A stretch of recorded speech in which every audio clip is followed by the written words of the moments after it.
Welcome to my secret place.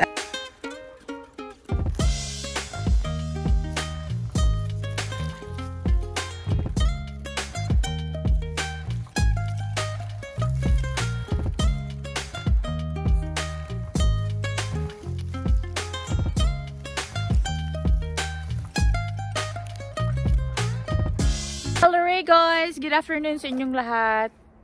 Mushroom hunting na naman tayo. Kasi marami na talagang mga chanterelles na nagsisilabasan. Sobrang maaga sila this year actually.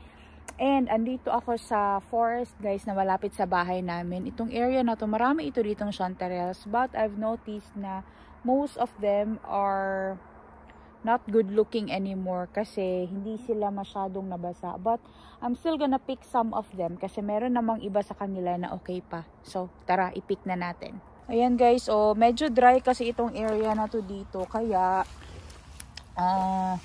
hindi masyadong maganda yung iba. But ito is okay naman to. Pwede naman ito. Yan, oh, nasira na sila guys yung iba. But meron pa namang okay. So, yun ang kukunin natin. Diba? Yan, okay pa to. Ay, matanda na nga nito guys. Ito yung klase na chanterelles na hindi masyadong lumalaki. Maliliit lang sila. Hindi sila kagaya ng mga sobrang lalaki na parang bulaklak. Yan, pero i-pick na natin to kasi sayang din. Gagmay man in tawon ani, oy. But, it's okay. Yan, sobrang dry talaga dito guys, kaya ganito sila, but that's okay. Marami pa naman siguro dyan sa unahan, so mag-explore lang tayo, diba? Ito pa, oh. Kailangan ko pala bumalik ng sasakyan guys. Kailangan ko magdala ng newspaper, kasi baka may makita din ako na black chanterelles ba, tapos itong chanterelles or itong itong yellow, hindi natin siya pwede ihalo doon sa Mustator visieni kasi ma-absorb nito yung black na color ng black chanterelle. Kaya kailangan natin ng newspaper, at least meron tayong pang separate sa mga mushrooms na makuha natin. Gusto ko talaga makakuha ng bullets guys, kasi nung isang araw nakakuha ako ng bullets. Wala kasi yan masyado dito sa amin, uy. Medyo marami pa guys, pero sobrang maliliit nga dito na side. That's okay. Sobrang kagamating po daan, uy. Ito pa. Meron na ring mga tawag nito ay lingonberries guys, oh. Pero hindi pa masyadong hinog. Kailangan ko rin pala mag-pick ng ganyan. Pero hindi marami yung lingonberry. Ito, meron pa isa. Yung pang isa nakatago. Silabasan na talaga sila guys. Ayaw nilang magtago sa ilalim ng lupa. Ito pa, oh. Ito pa guys, oh. Uy, ka-cute. Ito pa dito, oh. Mga cute lang ni Dre banda ba? Ito pa, oh, mga cute kayo sila. Pa guys, oh. Every year talaga ito dito na side. Marami siya dito. Pero ganito nga siya guys, hindi siya lumalaki. Pero yung sa loob ng gubat, yun, malalaki yun doon. Dito kasi wala kasi masyadong moisture, kaya maliliit. Pagmating. Excited na akong pumasok dun sa loob ba. Para makita ako na malalaki. Sarap kasi talaga kunin yung mga malalaki na guys, mushrooms. Pero ginuton sa nato ni mga gagmay diri sa gawas. May malaking mushroom doon, no? Hindi ko alam anong pangalan yan guys. Tapos na ako doon sa side guys. So mag-start na tayo dito, papasok sa loob ng gubat. Dito na tayo dadaan. So mag-check din tayo dito sa gilid-gilid kasi last year may mga nakuha ako dito. Hi! Yeah, meron talaga guys. Hindi nagkakamali. Ayun, no? Hala, dagko. Hala, dagko diri guys. May kapunok ba? Anong pine tree, uy? Ang pine ba? Hala guys, dagko kay sila guys. Hala, ang lalaki. Tingnan nyo. OMG. Early talaga ang chanterelles this year kasi alam nyo, nasisira na yung iba. Ay, ayun pa oh. Andoon oh, sa loob. Ay, hala, mayroon pa pala doon. Giunahin ko muna to dito, bi. Hala, kagwapa, uy. Hala, grabe. Hala, dyan ako na-notice. Ayun pa pala, oh. Hala. Uy, ang ganda.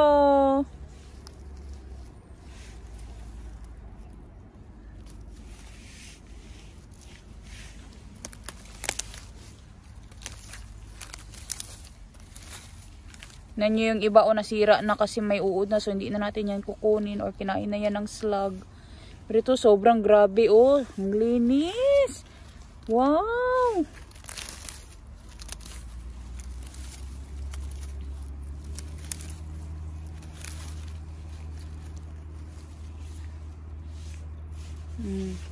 Tabi ko muna yan siya dyan kasi tanggalan ko pa yan siya ng tumoy. Pero yung iba guys, hindi ko nakukunin siguro yung malaki dyan kasi yan oh, giulod na gid siya, pati itong isa hindi na. Merong bugs na kumakain, ayun oh, yung bug, kita nyo yung parang may purple. Kasi edible talaga siya, and alam nyo naman ang mga insekto ang kinakain yan, organic. Hindi nila kayang kainin yung hindi organic guys, ayan oh. So linisan ko muna yan, bi, para malagay ko sa basket. Itong sinasabi ko, nakatago lang, oh. Yun pa, oh. Hala, ang dami. Sana magtuloy-tuloy. Na marami ba? No? Di pa tayo nakapasok sa loob ng gubat, guys. Pero meron tayo ditong 2 piraso. Di nga tayo nagkakamali, guys. Tingnan nyo naman yan. Ay. Sa entrance pa lang ba? Pabungad na kaagad, oh. Grabe, sobra kagwapa. Guwafa ha, uy! Ito pa dito, oh, meron pang 1 piraso.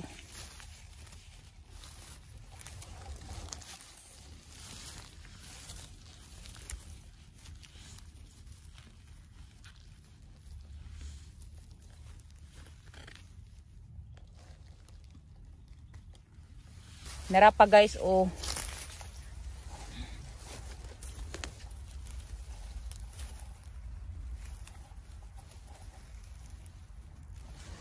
Ganito ang gusto ko dito sa forest na to guys, kasi ang tataba talaga ng mga mushroom. Tapos ang lalaki. Kita nyo ba guys? Ayan o. Hala. They're so yellow. Golden yellow.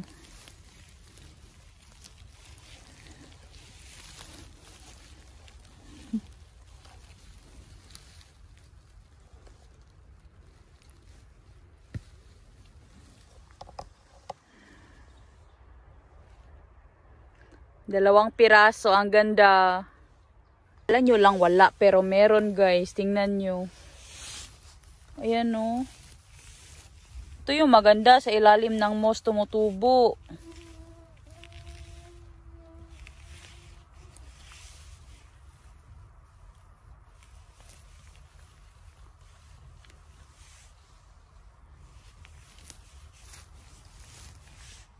Pasok na tayo dito sa loob.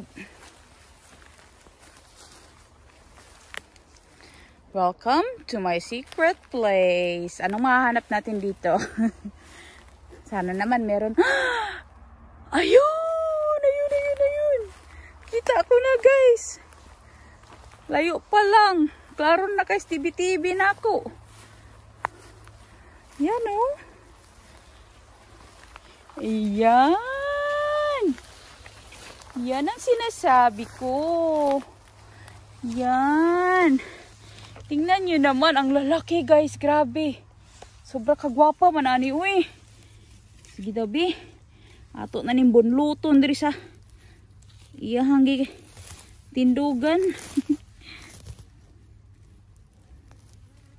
Ang ganda.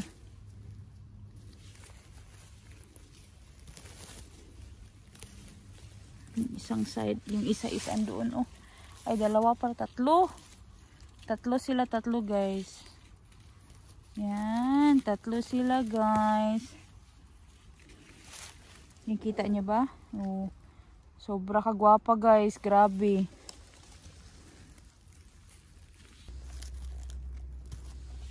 Sa secret place ko na to guys, nagkalat ang chanterelles dito, hindi sila dikit-dikit masyado, medyo lagyo-lagyo kay di man siguro kaya ni sila yung anak kachismosa ng mga mushrooma. Lagyo-lagyo sila guys, pero marami sila, pero magkakahiwalay, hindi sila ganun kadikit-dikit kagaya ng iba. Pag mushroom hunting na ganito, check mo lang yung palibot. Oh my god, na-expose na tuloy.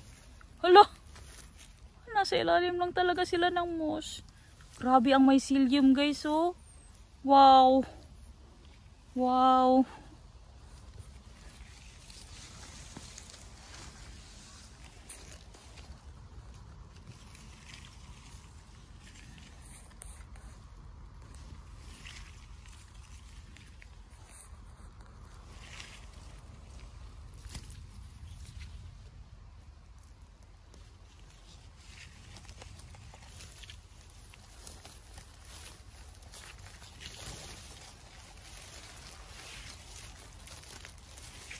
Grabe ang mycelium guys, kita nyo yan?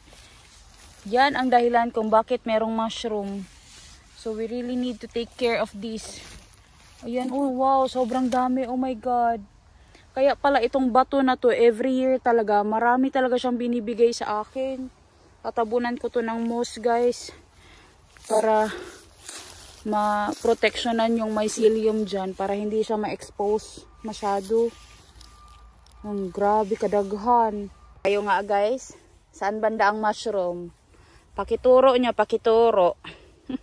Kita nyo ba? You know. Yan, kita nyo na? Tago lang siya guys. Tago lang siya. Guys, sige, kayo nga. Kayo nga, saan banda? Yun.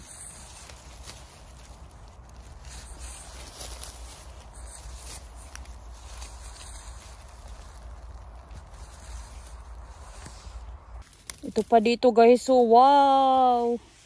So ayun pa oh. Marami talaga dito palagi guys. And actually, parang nadadagdagan sila every year. Uy, kakatul. Nangatul na jud kay ko kay pamaakog lamok. Wa ning talab ako ang mosquito spray. Unsa naman ni?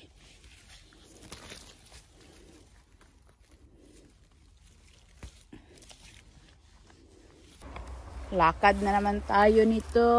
Baktas. Soong diri. Soong dito. Aha naman po tani pa dong.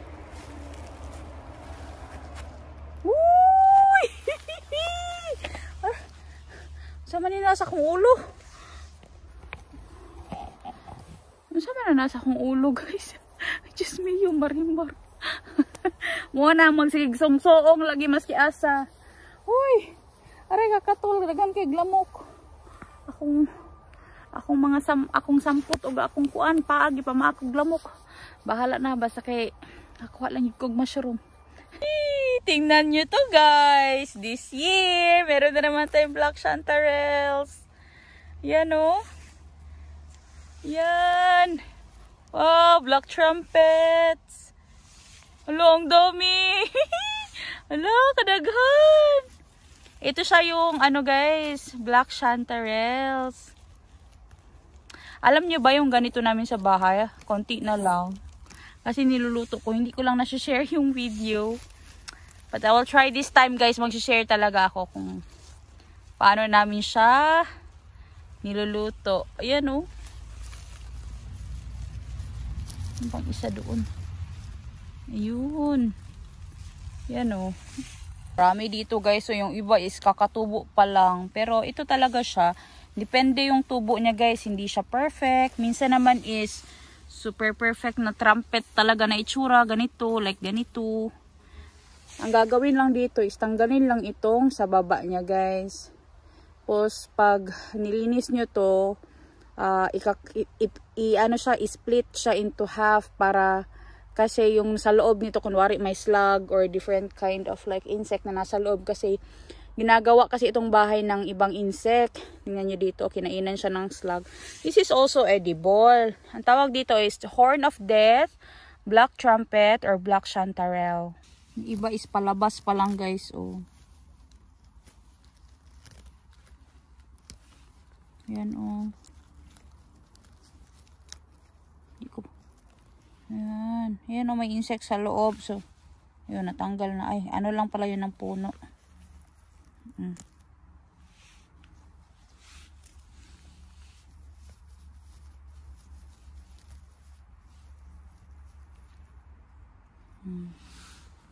Kaya meron akong dalang newspaper dito guys. Kasi hindi ko pwedeng paghaluin ang black chanterelle and yung chanterelle na color yellow. Kasi yung yellow guys, mas matapang kasi yung black. Madidiscolor yung yellow. Hindi na maganda. Kaya, nagdala ko newspaper para hindi maghalo yung color nilang dalawa. Matapang kasi talaga yung itim. Concentrated yung kanyang color ba. Pasok tayo dito sa loob. Naglakad-lakad pa tayo dito. Nagpunta ako dun sa kabila. Wala ako nakita. Tayo. Sama ni dere. Urak man dere guys. Man. Guys. Wala trace of mushroom dere. Punta tayo dun sa kabilang side. Sa kabilang side na naman tayo pumunta. Sobrang ganda ng forest talaga guys. So tingnan nyo. Yung bato dito ba, nabalutan na siya ng moss. Ang ganda tingnan. Ang ganda. Pero pasok tayo dito sa loob. Tingnan natin baka meron ditong chanterelles or black chanterelles or any kind of mushroom na pwede nating i-pick. Maingay dito guys. Alam nyo bakit? May malapit kasi dito na metal factory. Pero di bali na yung metal. Ay, hala, may black chanterelles pa dito guys. Oh my god. Ay, hala, baka maapakan ko. Hala, pero ang tinignan ko kasi yung yellow guys. Pero ito dito mayroong black chanterelles. Ayan. Ayan oh. Uy. Pero unay dako. Hala, daghan. Hindi po din sila diri banda. Marami din pala sila dito. Hindi ko siya napansin. Mahirap kasi siya makita guys. Kasi tingnan niya naman. Nag-blend talaga siya sa nature. But yeah, i-pick na lang natin. Ito lang man talaga ang sadya ko guys eh. Kaso nakita natin yung black chanterelle. Oh, pick upin na rin. Pati din ito.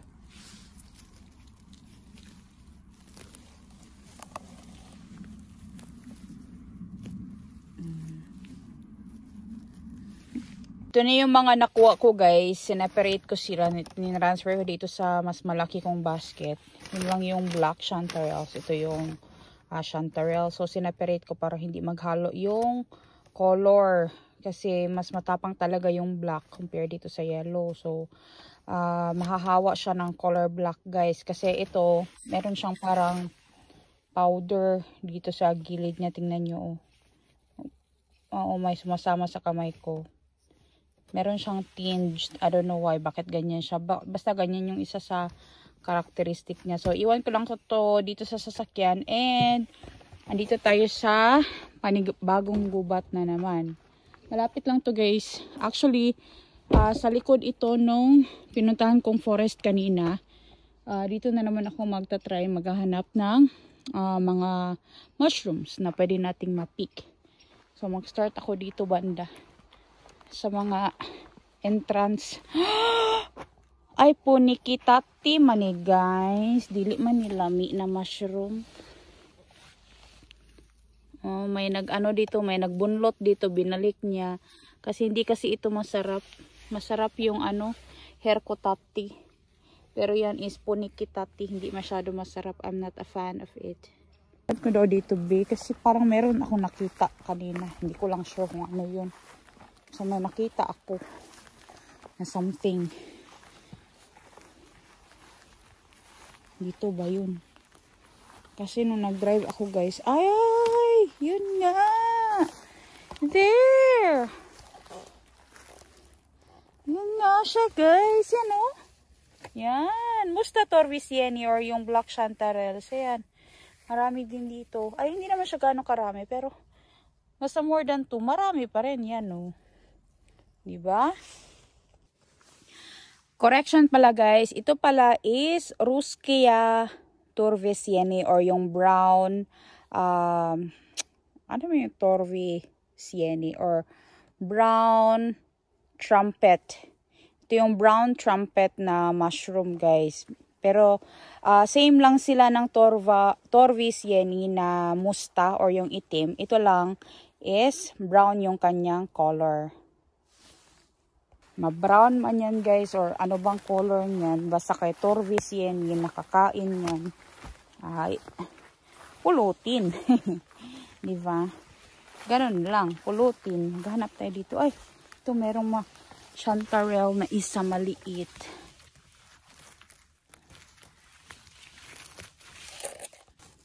Ito pa guys, may isa pang chanterelle.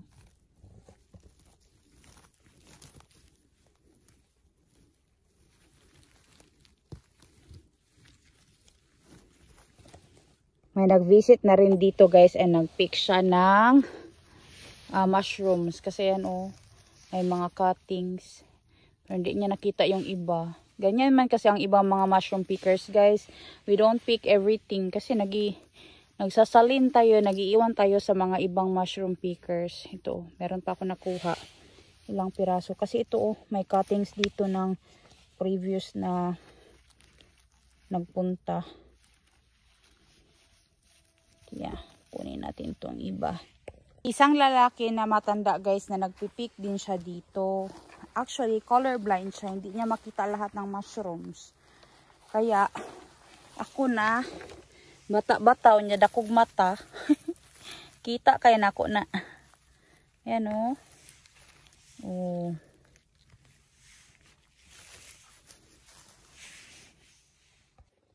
Akala nyo lang guys wala, pero sobrang dami ditong chanterelles na, ang tawag nito.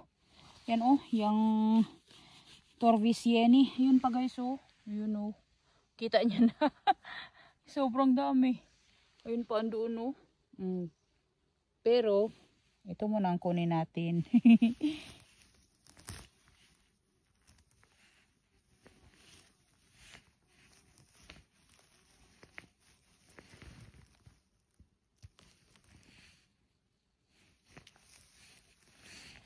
So, dito guys, maraming maliliit. So, ang kukunin ko lang is yung medyo malalaki na para hindi mahirap linisin. Tsaka doon sa loob din guys, maraming malalaki.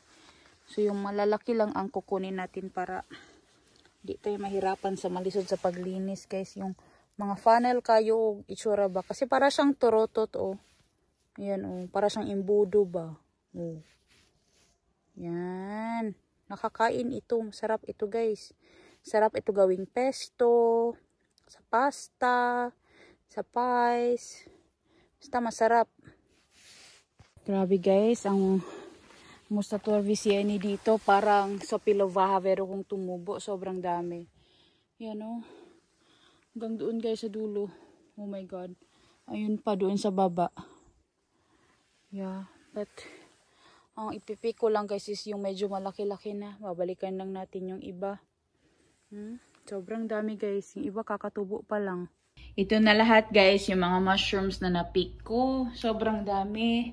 So, hindi namin to i-consume. Ibibenta na lang namin to doon sa Tori kasi meron kami na contact. Yung Vietnamese guy, bumibili pa rin siya pero in small amount lang daw, about few kilos lang. I think itong musta Torvis Yeni, this is like 2 kilos or about 3 kilos. So, 12 euros per kilo. So, magkakaroon tayo ng mga 30 or something. Mabilis ko lang naman to na pick guys. Kasi marami nga doon sa lugar na pinagkunan ko. Nalinis ko na rin to. Kasi madali lang naman kasing linisin to. Tanggalin lang yung foot niya. Yun, nilinis ko na siya sa forest. Tapos yung mga moss, naiwan na rin doon para mag-produce pa yun ng maraming mushrooms for next year. Ayan o. Tapos yung ating mga chanterelles. Sobrang dami. Sobrang dami nating kuha, guys. And we're so happy kasi, diba? At least, libre natin na ito nakuha. And we can sell this na tax-free. Kasi, guys, ito, tax-free ito pag binibenta ng mga picker.